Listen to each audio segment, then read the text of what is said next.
Alright, so I have a problem. I just tried making this video, but there's huge glare in my glasses that looks really stupid. So, like, now if I take them off, I look really stupid. And I can't see. But whatever. That's my intro. I'm keeping it. I'm not editing it. So welcome to Frosthaven.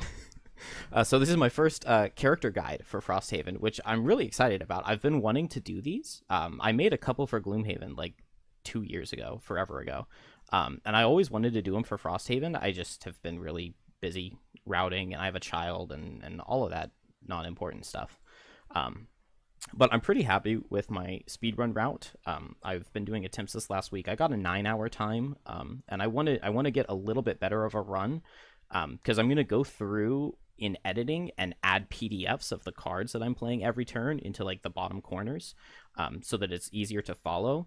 It's just that it's going to be like 20 hours of editing to do that, and then record audio for commentary. So I want it to be a really good run, because it's going to be a really good video, and a bunch of the strategies are really, really cool. But I don't have time for that right now. I don't have 9 hours to do an attempt, so I figured let's talk about the Banner Spear, because I love the Banner Spear. I think for me, she's like a top 3 class in Frosthaven.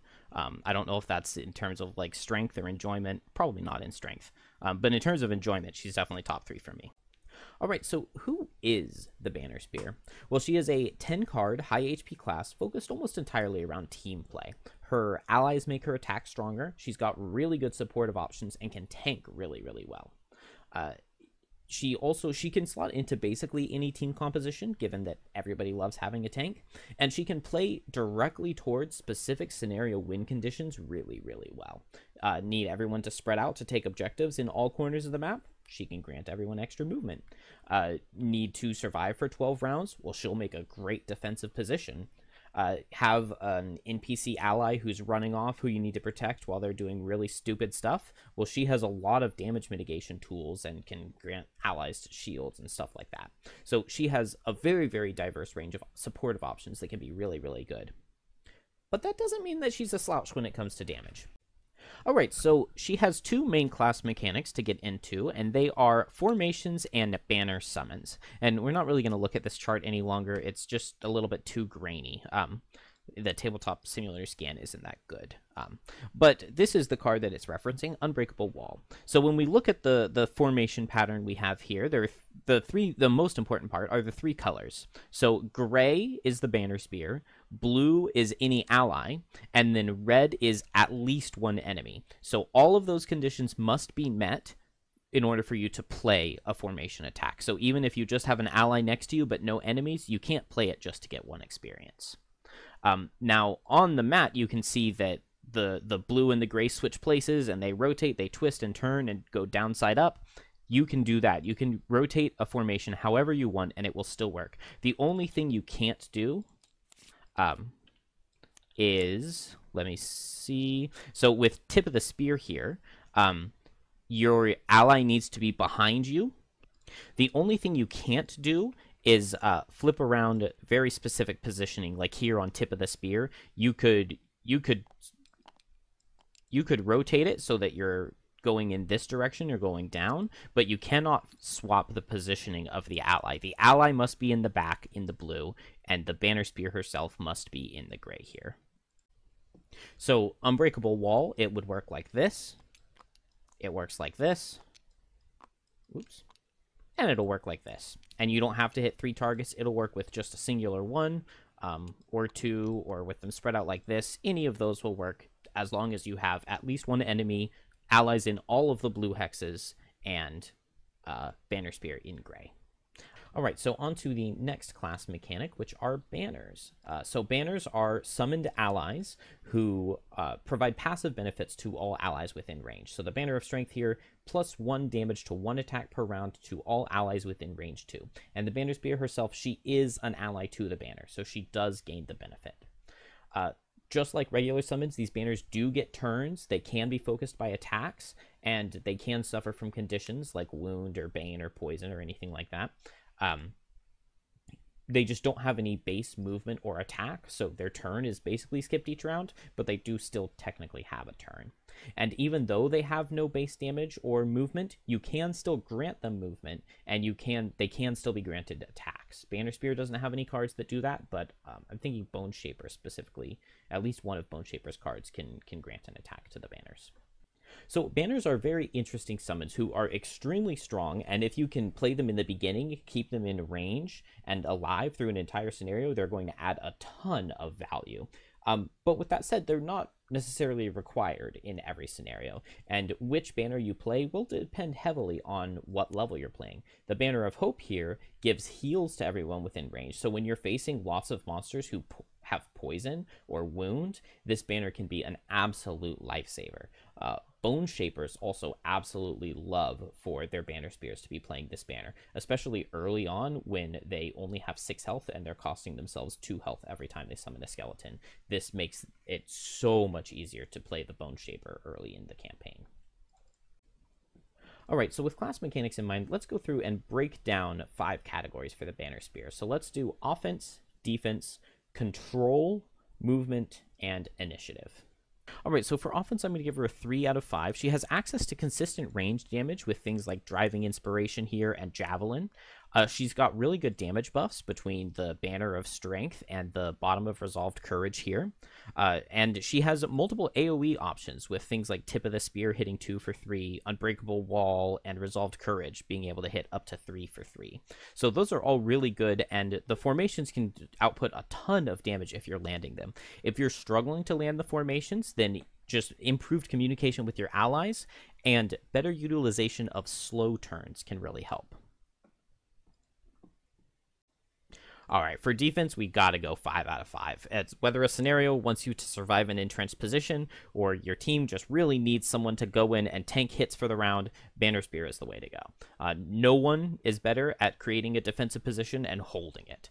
She can easily wear armor, which in Frosthaven is really, really good. If you've just played Jaws of the Lion or Gloomhaven, you are underrating how good the armor in Frosthaven is. All right, so for control, I'm going to go ahead and give the Banner Spear a 4 out of 5. She's got a lot of really good options here. You start with an Immobilize, a Wound, a Pierce, a Muddle, a Disarm. You've got Push. You've got access to Pull. You can regenerate your allies. If, say your ally needs to long rest, but they're in a kind of dangerous position, well, while they're long resting, you can make them move 3. And you've even got this permanent shield 1 on Unbreakable Wall, and all you have to pay for it is to lose 1 range on your ranged attacks, which really isn't that bad. And then you've got a permanent shield, which can end up mitigating a ton of damage. So a bunch of different ways to control. You even get a really nice, you get another wound card at level 2, and then you get a really nice poison card at level 3. So a bunch of different tools there in your belt.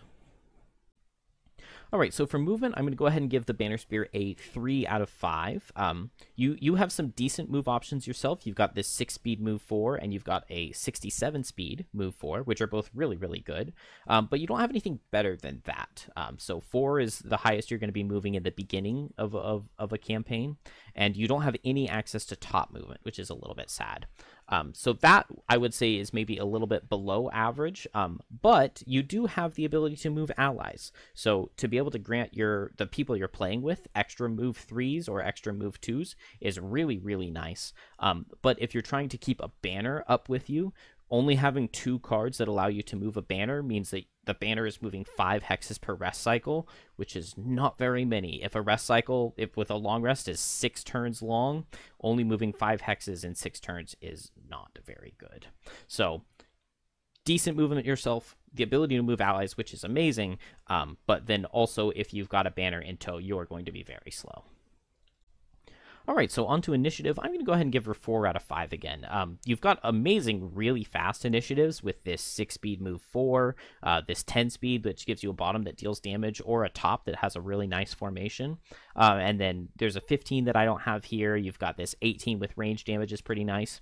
On the slow end, we've got Unbreakable Wall, which is a pretty generous pretty decent starting formation for the early in the campaign. And then Rallying Cry, which is a really good card. 71 isn't the slowest, but it's pretty decent.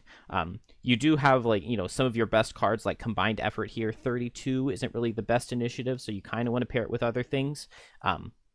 But for the most part, if you want to go first, you can, which is basically the most important thing when it comes to initiative for me. Alright, so I tried filming a little thing where I talked about every card at length, but then the problem was the length. So I think instead I'm just going to go through the cards quickly and show the way I use them. And first we'll start off with the cards I'm leaving behind. So Incendiary Throw, I don't really recommend this card. The top I was really excited for initially, but it's kind of just underwhelming. 1 damage is not that good, so, you know, using your turn to, like, wound 2 targets is underwhelming. We don't need the fire element. Not that good. The bottom summon, I don't really like it that much. So moving on to Deflecting Maneuver. This card I do really like in scenarios where there are a lot of ranged monsters. Algox Priests, Algox Archers, Deep Terrors, Ancient Artilleries. This can be really good. I would basically always just play it for the bottom. That Shield 2 at 15 speed is quite nice, but doesn't do anything against melee monsters. And then the final card I'm leaving behind is At All Costs. The top heal is nice. In general, when I needed healing, I found that the Banner of Hope was a little bit better for me. And then also the heal from Regroup here is really nice with that Regenerate. And then the bottom reinforcements, if you have any melee allies, a Drifter, a Blink Blade, or the Bone Shaper to summon allies for you, you really don't need this reinforcement.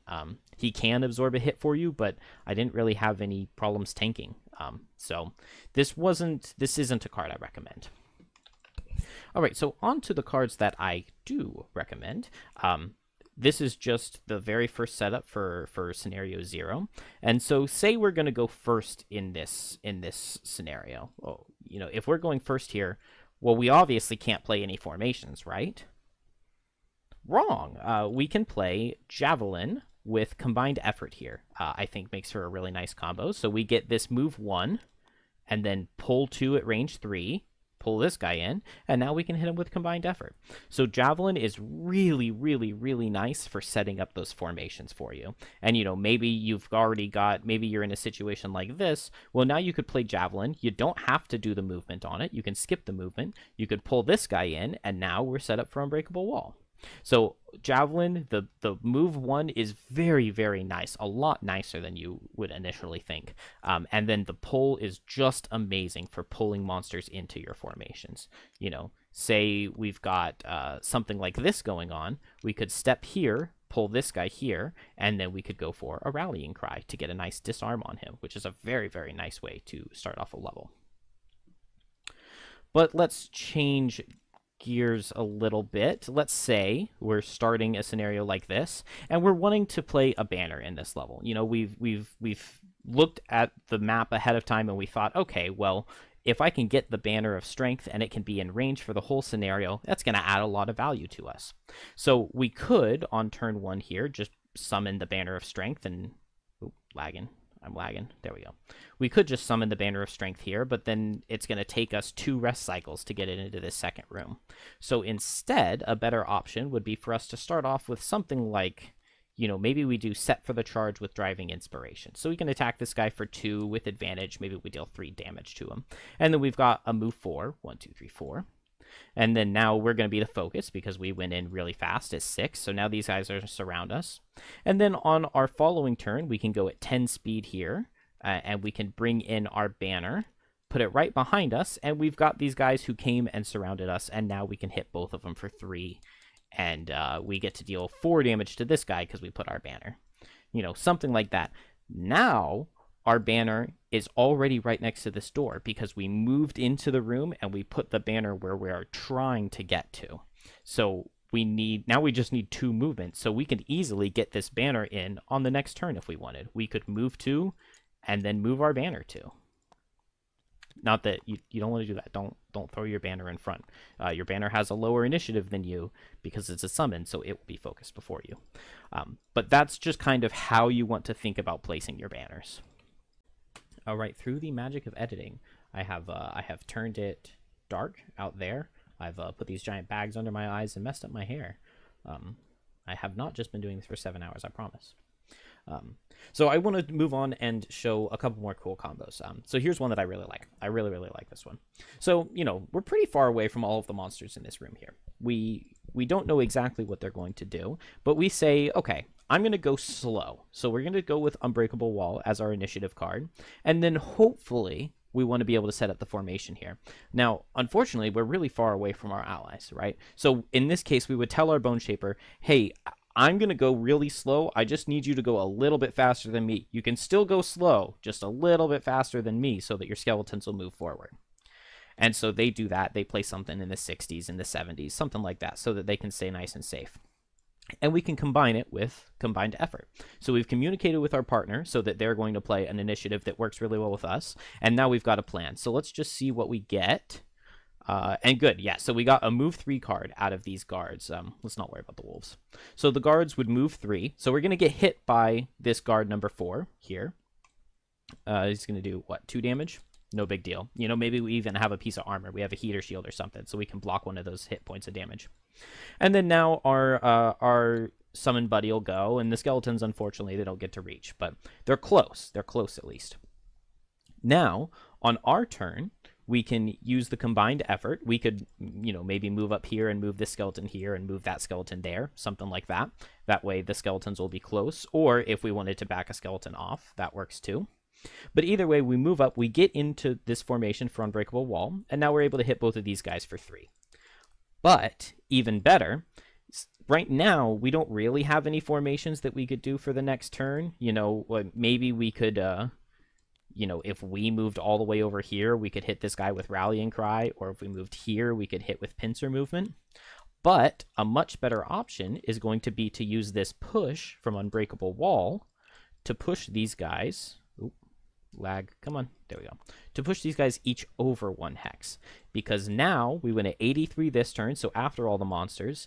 Next turn, we can just go with Resolved Courage and anything. I mean, you know, maybe something else died and there's going to be a loot pile right here. Or maybe we could even play Javelin here. If this guy had moved in, we could play a move 1 and pull this guy in. And now we get to hit an amazing Resolved Courage. So that is just my favorite combo, the push 2 setting up your own attack 3. Because we got to take 2 turns in a row. We got to hit both of these guys for 6 and this guy for 3 with a combo that is basically unstoppable.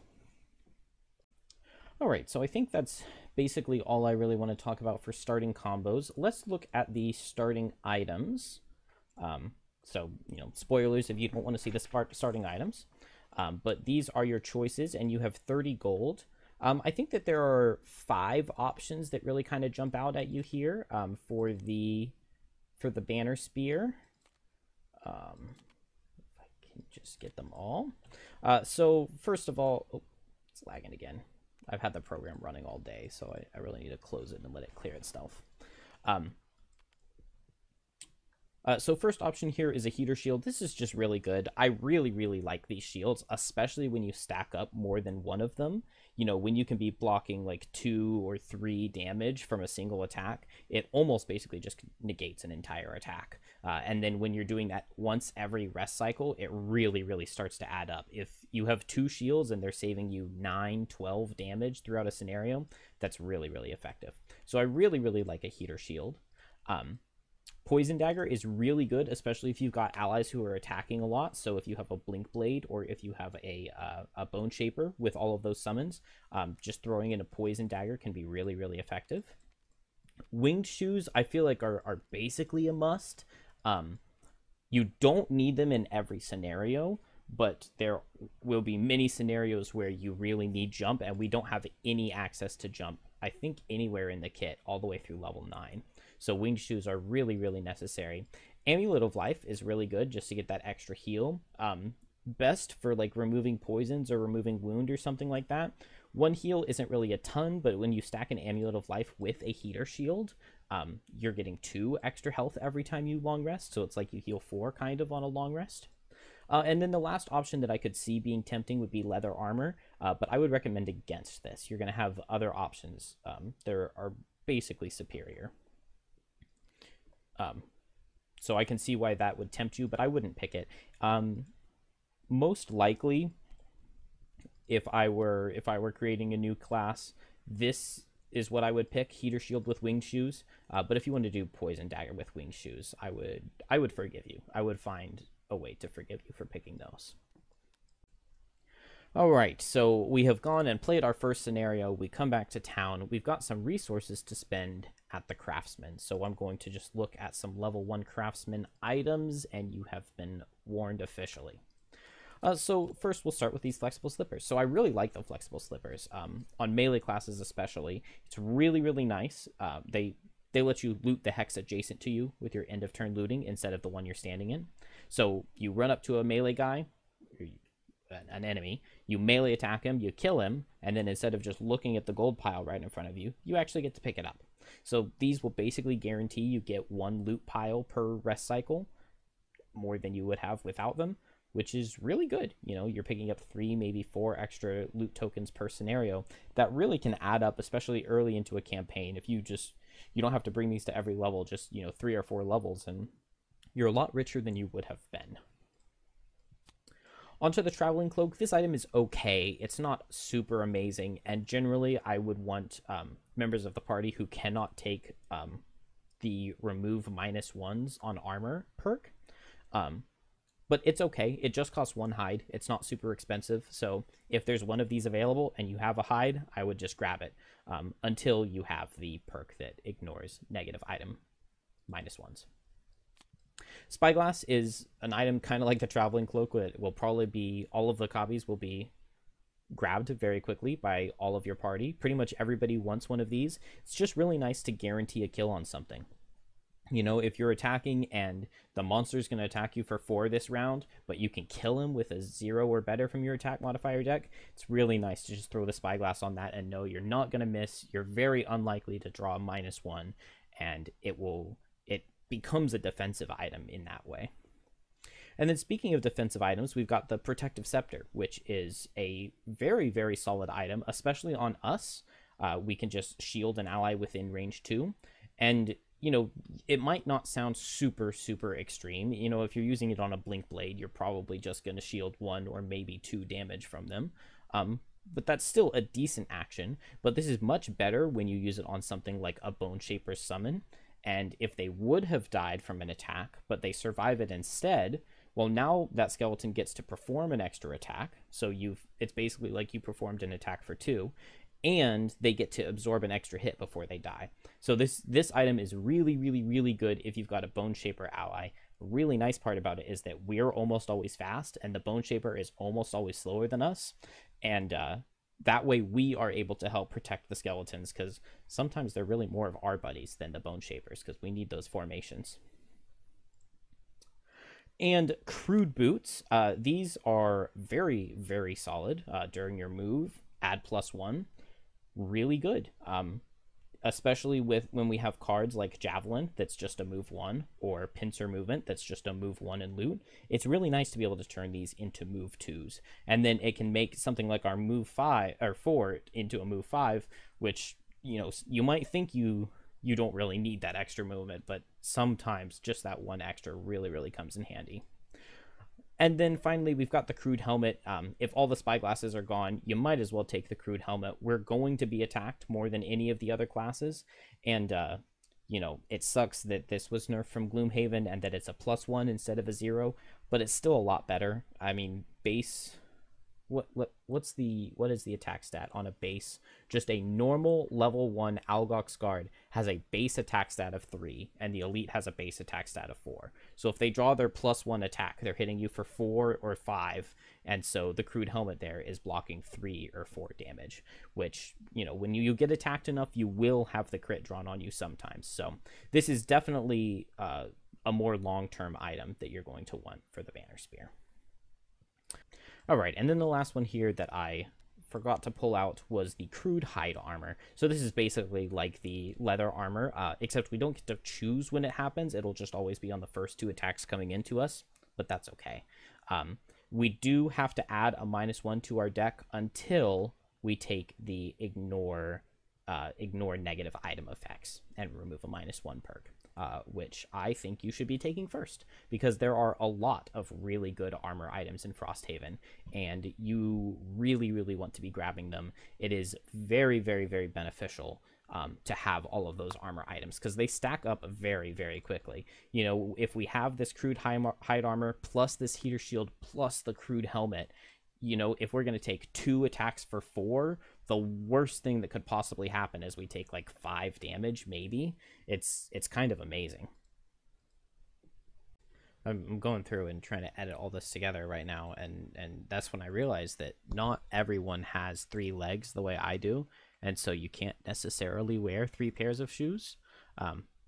On my 3 legs, it's very impressive when I do it. Don't worry about it. So what I recommend is every scenario you look at this chart here, and you know, you can see exactly how big the map is. If you're playing physical, you've probably got the whole board laid out in front of you. And if you're seeing a whole lot of difficult terrain and a whole lot of obstacles, you're probably going to want your winged shoes. But for the most part, I really do recommend the flexible slippers early game, just for extra looting. And then if you see a whole lot of water and difficult terrain, then you're definitely going to want to bring the winged shoes into the level. And then, you know, crude boots. If you don't think that you're going to need winged shoes just looking at this, then you can do the crude boots. And then it's a similar thing with helmets or chests. You know, figure out where they best fit on the team, and then look at the monsters that you're facing in the scenario to figure out what you need to bring. All right, so moving on, let's do masteries and then perks. So starting with masteries, if you do not know, in Frosthaven, they were added. They are single scenario challenges that if you can manage to clear them or, you know, stick to the condition the whole time, you get an entire perk point as a reward. So it's worth 3 check marks, which is very, very nice. Really, really good to get these done as soon as possible, just to accelerate your attack modifier deck and some of the wordy perks that were added in Frosthaven that are really good. So let's look at this bottom one first. Perform a banner summon ability on your first turn and keep the banner alive and within range 3 for the entire scenario. I highly recommend you go for this on level 1. Level 1 is not very difficult, and it's not that long. Not trying to spoil very much, but you don't have to do an absolute ton of movement. And so it is a very good scenario to start off with this challenge. We've got 2 banners that we could pick from: the Banner of Hope, which will heal everyone within range 3, or the Banner of Strength, which will give that damage buff. I would recommend you go with the Banner of Strength, because we want to keep this ranged attack, since we have to stay within range 3 of the banner for the whole scenario. It's nice to keep this ranged attack, and this way we can have 2 ranged attacks, so, you know, we can move a little bit past the banner and we can still deal a little bit of damage. That would be what I recommend. You might even want to bring Incendiary Throw, just so that you have that extra ranged attack available to make sure that you're staying within range of your banner and getting that bonus every single round. And then the second mastery, unfortunately, we're not going to be able to complete early. Attack. Why can't I? There we go. Attack at least 3 enemies with each of 3 different AoE attack abilities. Very, very wordy, but you just need to have 3 formations hit 3 targets or more throughout the course of a single scenario. Unfortunately, at level 1, we only have 2 formations that hit 3 targets. You can enhance Tip of the Spear to add an additional hex to it. For some reason on Tabletop Simulator, when you save and load files, sometimes it enhances the cards for you, and I don't know why. So that's why this Tip of the Spear has a 3rd hex on the end. But on a new file, you will only have 2 hexes. So you have to wait until at level 3. Where did the card even go? I pulled it out. I couldn't find the card there. But at level 3, you can get Let Them Come, which can hit 3 targets. Or level 5, you can get Explosive Epicenter. But honestly, I've only played 1 Banner Spear, and I never accomplished this mastery on her. Once I got to the point of being level 5, I wasn't using Unbreakable Wall anymore, and it's just a little unfortunate. This one can be very hard to pull off. You really have to be going for it specifically. All right, so moving on to the perks themselves. So first, I have to say, go for these ignore negative item effects and remove a -1. It's a very good perk. Two things you really want to do. You have to take that first.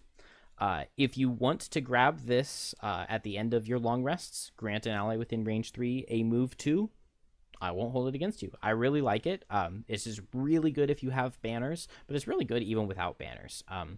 Just moving one of your allies, one of the people sitting at your table, they can be very helpful for it. Very grateful. So I'd take this early. And then next, I think there really aren't any wrong options. One thing I would say, I was a little disappointed with this. When you open a door with a move, add an additional move 3.